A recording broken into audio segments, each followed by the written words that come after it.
Let me go back to the Indian Constitution, which starts with the sentence, India, that is Bharat.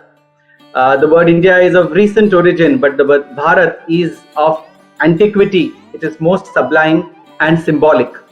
Now, what is the definition of Bharat? Bharat does not come from the name of Bharat, who is the younger brother of Rama, nor is the name of the son of Shakuntala and Dushyanta, as mentioned in the Mahabharata.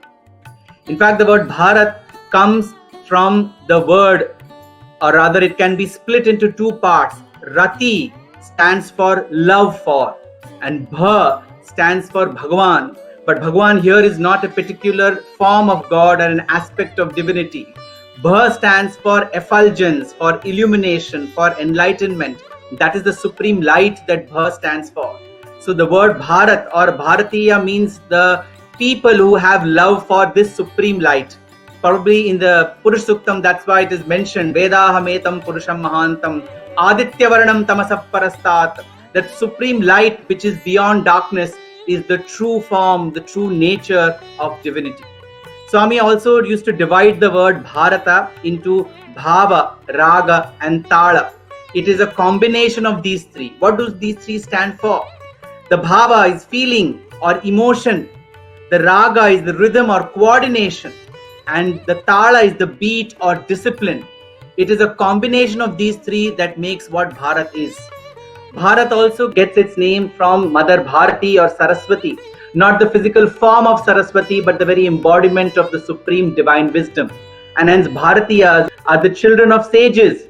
They are the children of immortality, Amrutasya Putra. So Bharat is not a geographic identity, but a cultural identity. That's an overview for the word Bharat.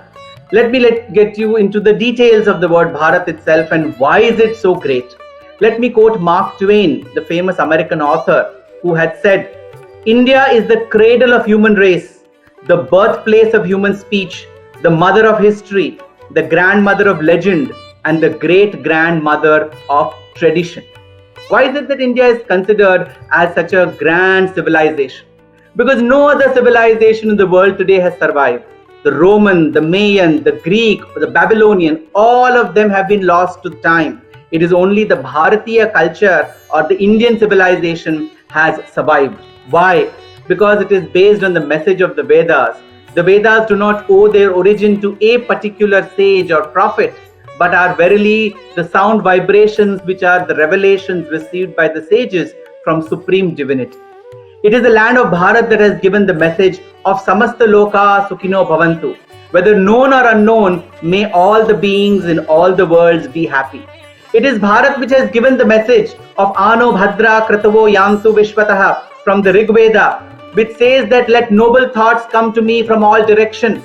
And this is seen in its life and existence. It has embraced the diversity of opinions.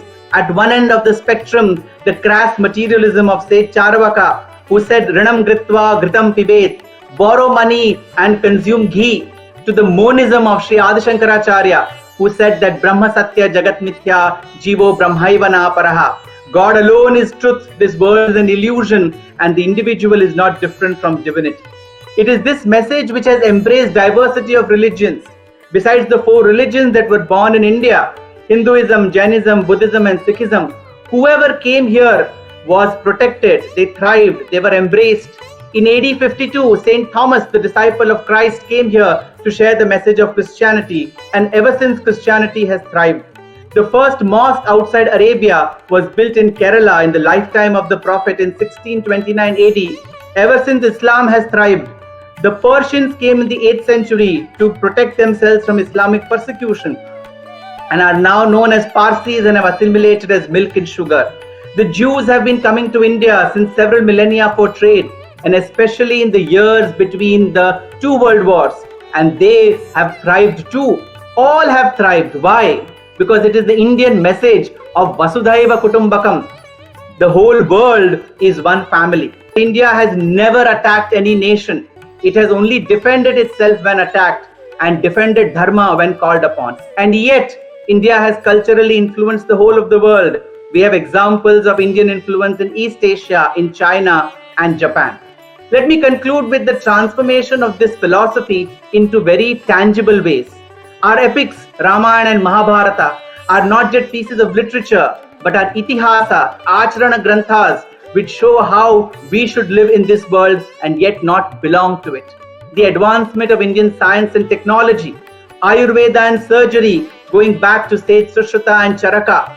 The fact that the earth is shown as a globe in the Varaha Avatar temple several dozens of centuries back shows how Indian geology was aware of the planetary system.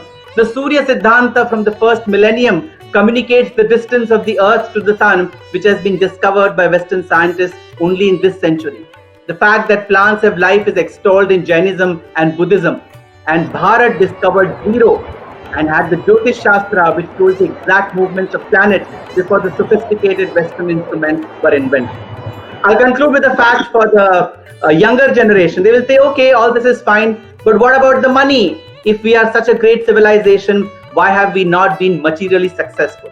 This is a misnomer which was broken by a study in the year 2000 by the OECD and authored by Angus Madison, which said that from the year 0 AD to the year 1750 AD, if there is one country of the world which has contributed the maximum to the global economy and the global GDP, it is India. Nearly 30% of the global economy for 1750 years was contributed by India. And if one looks at our story in the last 75 years, after independence, we were amongst the poorest nations. In 75 years, irrespective of which government has ruled at the center or at the state level, India has risen today to become among the world's 3 largest economies in terms of purchasing power parity. So India, irrespective of the field, has done extremely well. And Swami would draw our attention to the deep roots which have given India these sweet fruits.